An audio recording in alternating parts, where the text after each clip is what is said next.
Nosotros vamos a hablar el día de hoy de trauma de vía aérea. La respuesta, perdón, la pregunta a resolver es cómo hago soporte ventilatorio. Todo esto lo vamos a hacer a base de un reporte de caso, pero vamos a empezar con un poquito de anatomía de cuello. Vamos a hablar de trauma de cuello, empezamos a hacer la resolución de la pregunta, hacemos la discusión del caso, un algoritmo de vía aérea y hacemos por último unos puntos importantes para tener pues como en cuenta. Listo. Vamos a empezar con anatomía de cuello. Entonces, como les venía diciendo, básicamente definimos anatomía de cuello como esa región que va a conectar la cabeza con el tórax. Este se va a dividir en qué? En dos triángulos. Triángulo anterior, triángulo posterior. El anterior lo dividimos en otros triángulos, que es el submandibular, el bentoniano, el muscular y el carotídeo. Y ya vamos a tener el triángulo anterior. Entonces, pues como para no hablar un poquito más de eso, tengamos en cuenta de que todas estas estructuras que vamos a encontrar acá van a estar envueltas por el platismo. Hay otra forma de dividir el cuello, y este lo hacemos a través de zonas del cuello, es la que más se utiliza en el momento de trauma de cuello, se utiliza pues más que todo en cirugía. Esta fue realizada en 1969 por Mason y sus colaboradores, que definían pues como las tres zonas cervicales. Estas las utilizamos con el fin de que de sospechar las lesiones más específicas de las estructuras vitales, también para saber más que todo, pues como un enfoque diagnóstico y saber qué vamos a utilizar en el momento para tratar a nuestro paciente. Se divide en tres zonas, ¿cierto?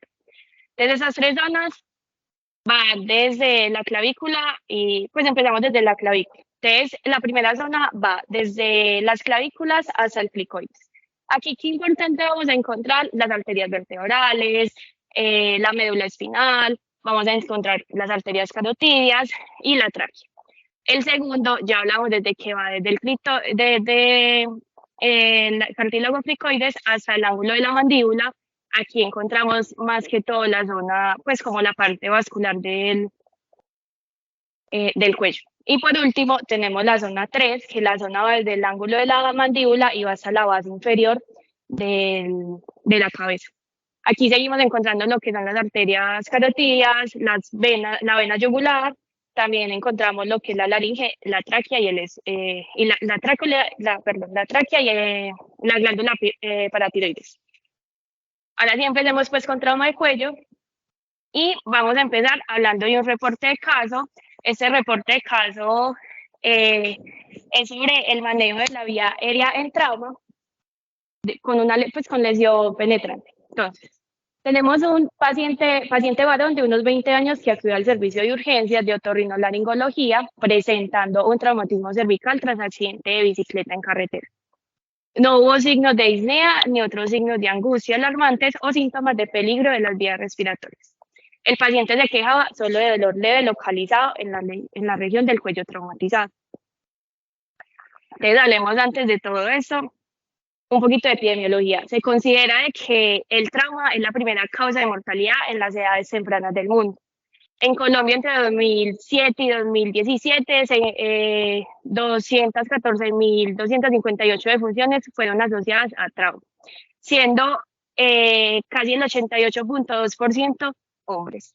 En hombres, la primera causa va a ser arma de fuego y en mujeres vamos a tener que es el accidente de tránsito. La zona más afectada del cuello es la zona 2 y entre el 5 al 11% de los pacientes van a requerir intubación orotraqueal, sobre todo en un ámbito extrahospitalario. Entonces, cuando hablamos de trauma de cuello, vamos a ver por este lado, tenemos primero saber qué mecanismos vamos a tener. Entonces, trauma de cuello lo vamos a dividir en dos: trauma cerrado, trauma abierto, o trauma penetrante en el sentido de abierto. Entonces, ¿cuáles son los mecanismos o las causas que nos va a generar trauma abierto? Objetos cortopunzantes, contundentes, cortantes o el proyectil de arma de fuego. Hay algo que tener muy en cuenta y es que en este tipo de trauma, nosotros en un servicio de urgencia no vamos a explorar, solamente de inspeccionar y mirar algunos signos que más pues en la siguiente les voy a hablar.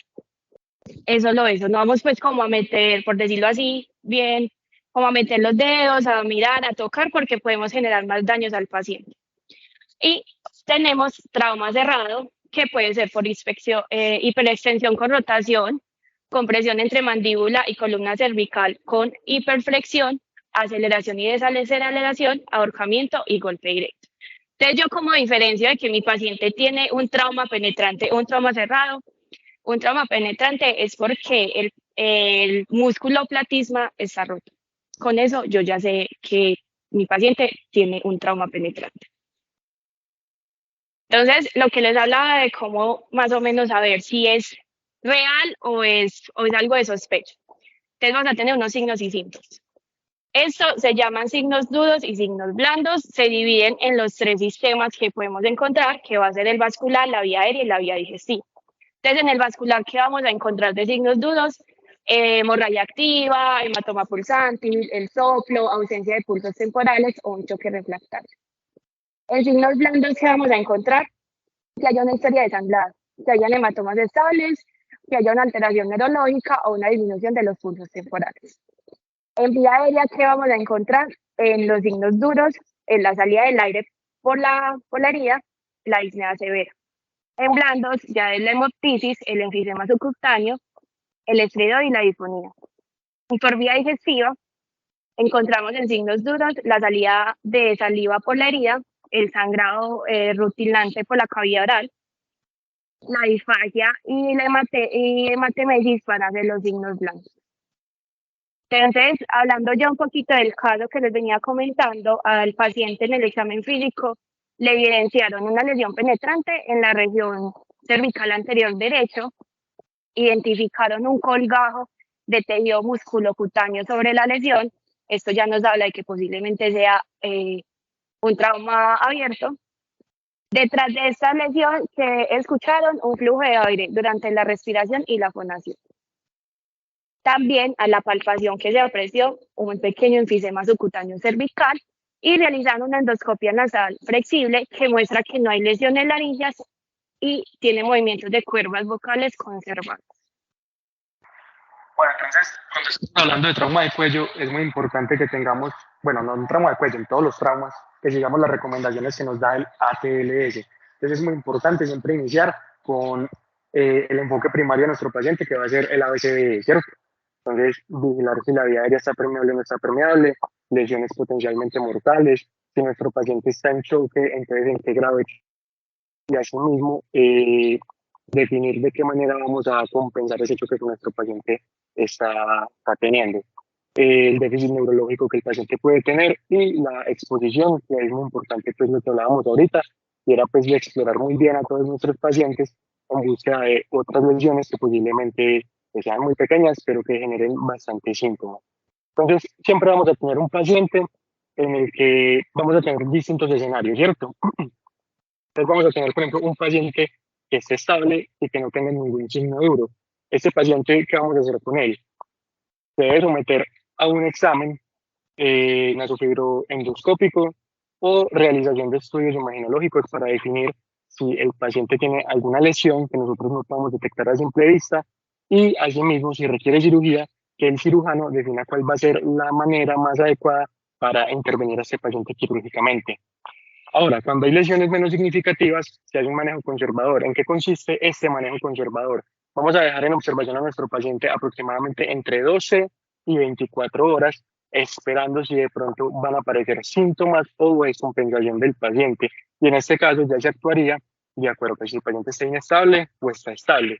Y ya sabemos que todo paciente inestable se va para cirugía. Y todo paciente de trauma de cuello se va a considerar que es una vía aérea difícil. ¿Por qué? Porque el trauma per se ya genera edema de todos los músculos y de todo lo que rodea la laringe. Entonces, al generar este edema va a haber una inminente obstrucción que requiere cuidado y por eso en muchas ocasiones cuando es una vía aérea difícil va a requerir intervenciones quirúrgicas emergentes que pues como médicos generales no podemos abordar. Entonces es muy importante justamente identificar ese tipo de lesiones y si el paciente tiene un inminente riesgo de obstrucción de vía aérea. Entonces, en este caso, nuestro paciente estaba estable, estaba de buena forma, no tenía otras lesiones de antecedentes médicos, de enfermedades, cirugías o alergias, y como no tenía un riesgo de vía aérea emergente, se decidió proceder a una cuidadosa evaluación imagenológica previa a la decisión quirúrgica. Entonces, aquí hay que hablar un poquito, digamos, de los estudios que podemos realizar en estos pacientes en el contexto de trauma. Siempre pensar que en el cuello está todo. Está la laringe, está la faringe, y hay vasos importantes como las carótidas y las yugulares, ¿cierto? Entonces, si estamos sospechando alguna lesión en algún síntoma, en algún sistema específico, hay que hacer el estudio imaginológico muy específico, muy dirigido. Entonces, vamos a utilizar, o sea, entre todas las ayudas diagnósticas tenemos un repertorio que está acá en la diapositiva y podemos utilizar, por ejemplo, la radiografía de cuello o tórax que nos va a mostrar si el paciente, por ejemplo, tuvo un trauma por arma de fuego, si quedaron, pues si quedó algún trayecto de la bala en algún espacio, si hay un enfisema subcutáneo, o si hay un neumomediastino, o si hay otras lesiones. La laringoscopia, la broncoscopia, lo que nos va a mostrar es cómo está la permeabilidad de la vía aérea.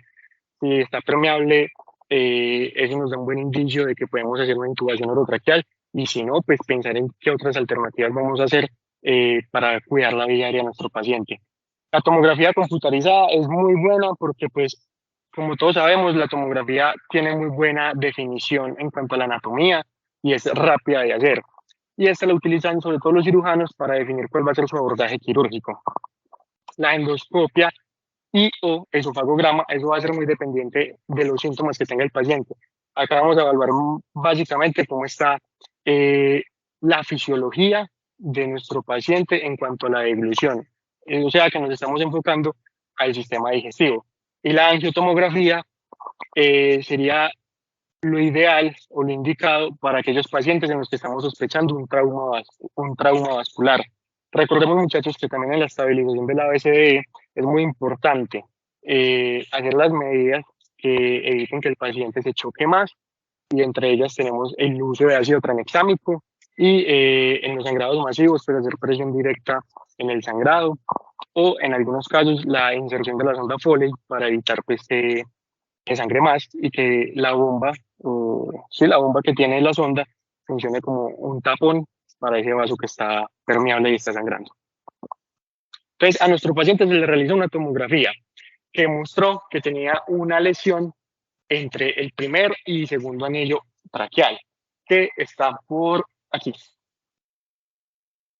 Ahí está la flechita, listo. Y acá también la podemos ver. Y mostró que además tenía enfisema cervical y subcutáneo. ¿Listo? Y mostró que además tenía neumomediastino. ¿Listo? Entonces, ahora para responder la pregunta retadora que es la de esta exposición, es cómo hago el soporte ventilatorio de este paciente. Entonces, como ya sabemos, vamos a tener un paciente que puede estar inestable, estable, o que van a estar pues, completamente asintomáticos. Entonces, aquel paciente inestable de una se va para cirugía, pero antes de llegar a cirugía debemos tratar de que nuestro paciente llegue lo más estable posible a cirugía. ¿Por qué? Porque pues en la cirugía pueden haber complicaciones importantes que van a requerir manejos o decisiones también importantes. Entonces, entre más estable llegue el paciente, mejor va a ser el desenlace de este paciente en el cuidado postquirúrgico. Entonces, vamos a tener también un paciente en el que va a tener un signo de sospecha de lesión vascular o aerodigestiva, y acá es donde entran los signos duros o los signos blandos, y acá es donde se van a realizar los estudios complementarios, y como ya les dije, debe ser completamente dirigido a la lesión que estamos sospechando, sea vascular, sea digestiva o sea aérea. Y en los pacientes que están asintomáticos, no, doctor, es que me golpeé, y ya, usted lo ve respirando, saturando normal, lo ve con buena expansibilidad torácica, entonces usted lo deja entre 12 a 24 horas a ver cómo va a ser la evolución de ese paciente, y si en ese lapso de tiempo requiere alguna intervención, pues se va a realizar. Entonces, en nuestro caso, nuestro paciente fue remitido para cirugía y se hizo una planificación quirúrgica que se hizo después de una discusión con un equipo multidisciplinario. Y esto es muy importante pues porque se trata de la vía aérea. Entonces acá lo que se hizo fue una evaluación muy sistemática de nuestro paciente junto con el equipo de cirugía otorrinolaringológica y con anestesia, que son pues, los expertos en manejo de vía aérea. Y se llegó a la conclusión de que habían dos maneras de intervenir la vía aérea de nuestro paciente. Una que era con intubación orotraqueal convencional y que posterior a esta intubación sería pues la cirugía de corrección, o que se hacía la traqueotomía inicial con posterior corrección quirúrgica. Entonces, aquí hay que tener en cuenta que nuestro paciente no presentaba factores de riesgo para aspiración de vías aéreas. No tenía un sangrado activo, no estaba disneico, no tenía eh, disminución de los movimientos torácicos. Coincidencialmente tenía un ayuno adecuado, tenía una premedicación procinética con metoclopramida. Esto es súper importante, ¿por qué? Porque cuando uno está haciendo la intubación orotraqueal, el tubo pasa pues por la úvula y genera el reflejo nauseoso, ¿cierto? Entonces, ¿qué es lo que se busca con la metoclopramida? Se busca que se abole el reflejo nauseoso y como es un procinético, ayuda a que así se acelere el vaciamiento gástrico. En ese orden de ideas, el contenido alimenticio o alimentario que va a tener pues en el estómago, pues no va a estar en mucha cantidad, por lo que el riesgo de aspiración eh, por alimentos va a ser menos. ¿Listo? El equipo de vía aérea difícil estaba presente, pues en caso de que no se pudiera intubar, los que sí son expertos en intubar en este tipo de situaciones estaban. Siempre, siempre, muchachos, el paciente debe estar monitorizado y así fue como estuvo este paciente. Se hizo la preoxigenación con máscara facial sin aplicar presión positiva. ¿Por qué? Porque es que la literatura reporta que cuando se hace presión positiva en los pacientes con trauma de cuello, dependiendo de la severidad del trauma de cuello, se han visto mayores daños que beneficios. ¿Por qué? Porque al usted darle presión positiva al paciente puede desplazar algunas lesiones y empeorar la situación clínica de su paciente. Se hizo una inducción con propofol. Eso sabemos que no lo manejamos los médicos generales, sino el anestesiólogo. Y se hizo laringoscopía con videolaringoscopia, que sería lo ideal en este tipo de casos, porque pues obviamente la videolaringoscopia te va a permitir tener una mayor visual de la vía aérea. Y se hizo el paso del tubo orotraqueal. Entonces, ya posteriormente en quirófano, el equipo de otorrino evaluó pues la lesión y ayudó a guiar el tubo en el momento de la intubación para que el tubo justamente no se saliera pues por la herida que tenía nuestro paciente. Y en ese orden de ideas se evitó daños a nuestro paciente. Es muy importante esto, pues parece como muy, no sé, como muy superficial, como decía, ahí estaba el otorrino mirando que sí pasara el tubo, pero es muy importante porque es que en el contexto de trauma muchas veces la vía aérea no tiene muy buena visual. Entonces, cuando vos estás intubando, cuando estás pasando el tubo, vos pensás que el tubo pasó por vía aérea y mentiras, fue que se salió por la herida que tenía nuestro paciente. Eso fue muy importante porque, pues, primero, evitó más daños en nuestro paciente y segundo, aseguró la vía aérea. Una vez asegurada la vía aérea, se administró el bloqueo neuromuscular y se procedió a la cirugía para reparar la laceración traqueal. Aquí es muy importante que se aplicó el bloqueo neuromuscular después de haber estado intubado. ¿Por qué? Porque es que cuando vos aplicas el bloqueo neuromuscular, los músculos se relajan. En este caso, vos no sabes si tu paciente tiene o no más traumas asociados en cuello, como fracturas cervicales. Entonces, la musculatura per se ayuda a que si hay una fractura no se desplace, mientras que si vos haces el bloqueo neuromuscular, cuando estás haciendo la intubación, puedes desplazar aún más y hacer más daño a tu paciente. Y justamente por eso también se prefiere, es discutido, pero por eso también se prefiere en algunos casos hacer la intubación con el paciente despierto. ¿Listo? La profundidad anestésica se mantuvo con sevoflurano, la cirugía transcurrió sin incidentes y duró aproximadamente una hora. Se colocó una sonda nasogástrica al final del procedimiento para la alimentación posoperatoria, pero esta no es la única indicación por la cual tuvo la sonda nasogástrica. ¿Qué pasa? Cuando a un paciente se le da mucha ventilación positiva, hay acumulación de gas, de aire en el estómago. Entonces, lo que se busca con la sonda es que haya una descompresión del estómago y mejore pues la condición clínica de nuestro paciente. Pues eso repercute de manera positiva en nuestro paciente. Después de la cirugía, el paciente permaneció intubado y sedado, estuvo pues en recuperación bajo vigilancia, tuvo ventilación mecánica y terapia antiedematosa. A las 48 horas se suspendió la sedación y se extubó al paciente sin complicaciones. La extubación se realizó en presencia de cirujanos otorrinolaringólogos en caso de que fuera necesaria una traqueotomía de emergencia. ¿Qué pasa? Cuando todos sabemos que cuando hay una cirugía hay riesgos. Muchos de los riesgos puede ser un choque séptico por infección del sitio operatorio, puede que después de la cirugía, no sé, hayan hecho una anastomosis y que la anastomosis no haya quedado por completo bien anastomosada y que por eso se pueda filtrar y generar un hematoma, entre otros. Entonces, por eso también estaba pues el equipo de cirugía en caso de que hubiese que intervenirse de inmediato. Y se instituyó la corticoterapia y los antibióticos profilácticos para la prevención de más complicaciones de las vías respiratorias en la sala de otorrinolaringología. La corticoterapia, ¿por qué? Porque es que, como sabemos, tuvo un trauma de vía aérea o trauma de cuello. El corticoesteroide ayuda a que el edema mejore de manera aguda en el paciente pues en este contexto de trauma. Y los antibióticos profilácticos pues justamente pues por el riesgo obviamente de la cirugía y pues de estar en un ambiente hospitalario. Para detectar la fuga de la lesión se administró al paciente una muestra de azul de metileno por vía oral, no se detectó broncoaspiración. Entonces pues demostró que la cirugía había quedado bien. La nasondoscopia flexible postoperatoria detectó solo una leve disminución en la movilidad de la cuerda bucal derecha. El paciente fue dado de alta el quinto día y tras 6 meses de seguimiento médico no presentaba disnea, disfonía ni disfagia. Es decir, que en conclusión la cirugía pues, fue un éxito.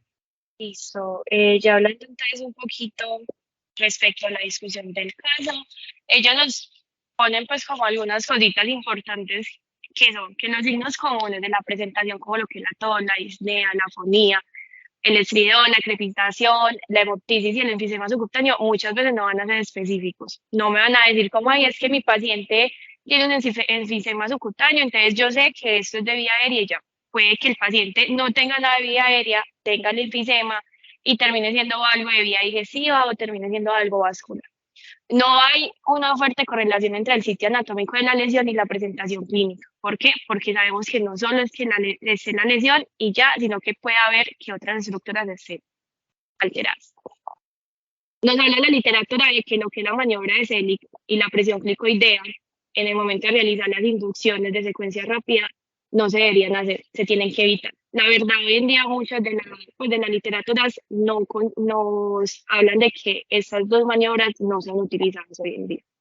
¿Por qué? Porque yo puedo, en el momento de trauma, generarle más daño al paciente, más daños anatómicos, el paciente tiene una fractura de tráquea y yo termine moviendo eso, puedo generarle más daños. Lo que nos hablaba Sebas del riesgo de producir una fuga de aire a través de la herida traumática si aplico la presión positiva. También que puedo generar un enfisema. La otra era colocar a ciegas del tubo traqueal a las cuerdas vocales, me puede generar el paso falso, es algo que ya nos estaba hablando Sebas, que es básicamente que yo puedo generar de que el tubo me pase a otro lado o incluso de que salga a través de la línea de la herida que tengamos. Y no se recomienda el acceso frontal de emergencia convencional a través de la cricotirectomía porque puede empeorar las diserciones anatómicas que ya existen en esas lesiones. Listo. Intubación con fibra óptica con un paciente despierto y que esté cooperativo, lo podemos realizar. Es uno de los manejos de vía respiratoria en estos pacientes que no están críticos en el tiempo. Se utiliza basado en las recomendaciones de Canadian Wear Focus Group.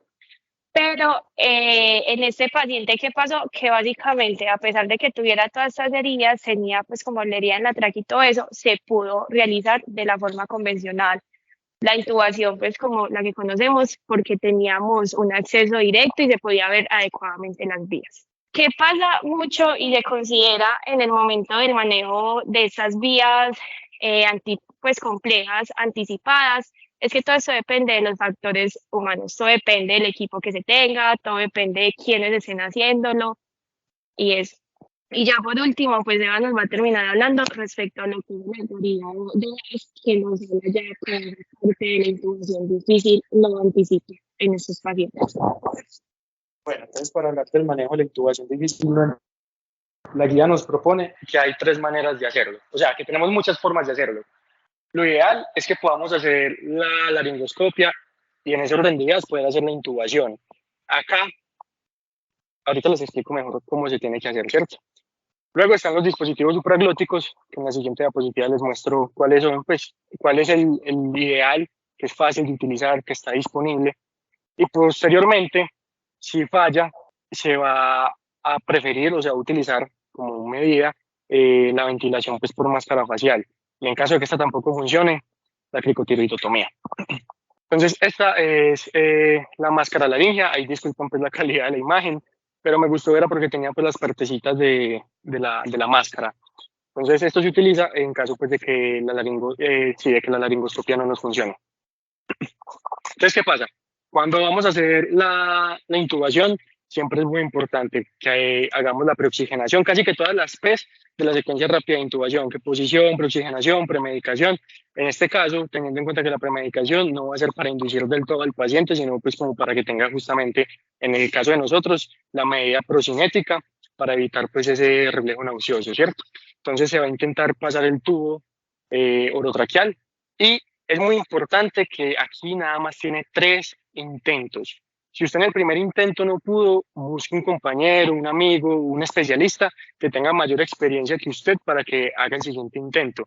¿Por qué? Porque es que desde el primer intento que usted hace para intubar a su paciente, ya el paciente genera edema de las vías aéreas, por lo que el segundo y tercer intento van a ser los más difíciles para manejar. Si nos fue bien con la intubación, pues confirmamos que se haya quedado bien intubado, auscultamos los campos pulmonares y vemos pues que haya expansibilidad torácica. Si nos fue mal, ya pasamos a manejar con dispositivos supraglóticos, ¿cierto? Si nos va bien pues con el dispositivo supraglótico, es decir, vemos que el paciente está saturando bien, se está, digamos, compensando en cuanto a la parte respiratoria, pues lo dejamos mientras que llegue el especialista o lo remitamos para que haga el manejo definitivo de la vía aérea. Si nos fue mal, hacemos ventilación con la máscara facial. Acá es importante pues que tengan en cuenta lo que yo les decía de la presión positiva, que cuando hay un trauma de cuello muy severo, a veces darle presión positiva a nuestro paciente puede empeorar la condición clínica, entonces hay que analizarlo muy bien cuál va a ser el riesgo-beneficio, ¿cierto? Si tampoco la ventilación nos funciona, ahí sí ya pasamos a la cricotiroidotomía. Entonces acá básicamente nos hablan de cómo se debería hacer la cricotiroidotomía, pero pues esto es manejo del especialista para que lo tengan en cuenta y de pronto pues no vayamos a vernos incurriendo en impericia.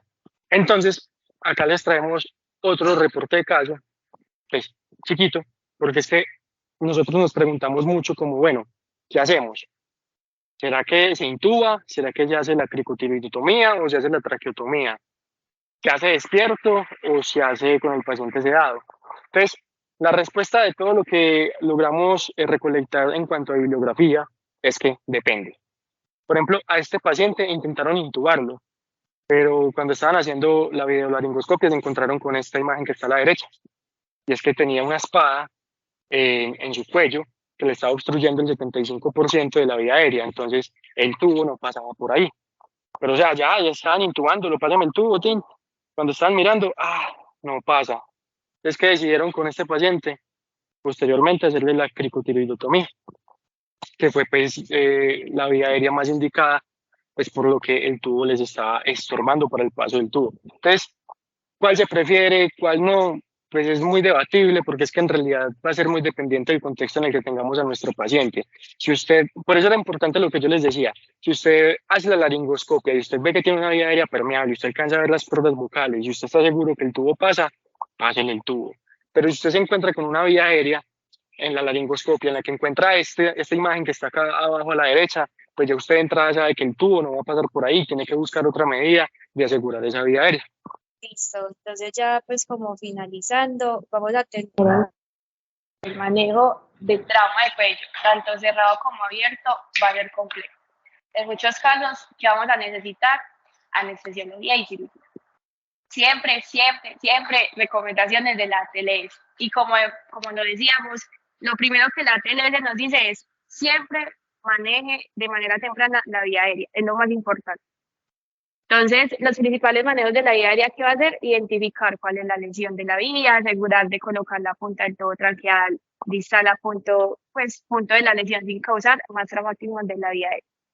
Y la mejor manera de sospechar la lesión en un paciente colaborador era lo que les estaba diciendo, la intubación por fibrobroncoscopia en pacientes despiertos o ya sea la traqueostomía con esos pacientes que estén también despiertos, pero vuelve y juega, lo que hemos siempre dicho, aquí en trauma todo va a depender de cómo está el paciente.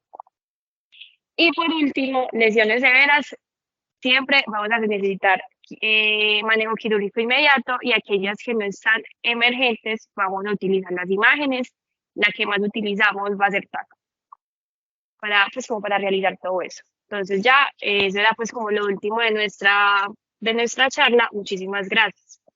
Una vez más, darles el agradecimiento por la participación, tanto presencial como virtual, y agradecer a los que nos están acompañando desde México, los doctores Juan Pablo y Andrés Hernández y Fernanda Vázquez. Así que, muchachos, esto también es muy importante porque nos estamos internacionalizando, muchachos. Y bueno, no, muchas gracias. Preguntas, dudas, inquietudes, chistes, comentarios.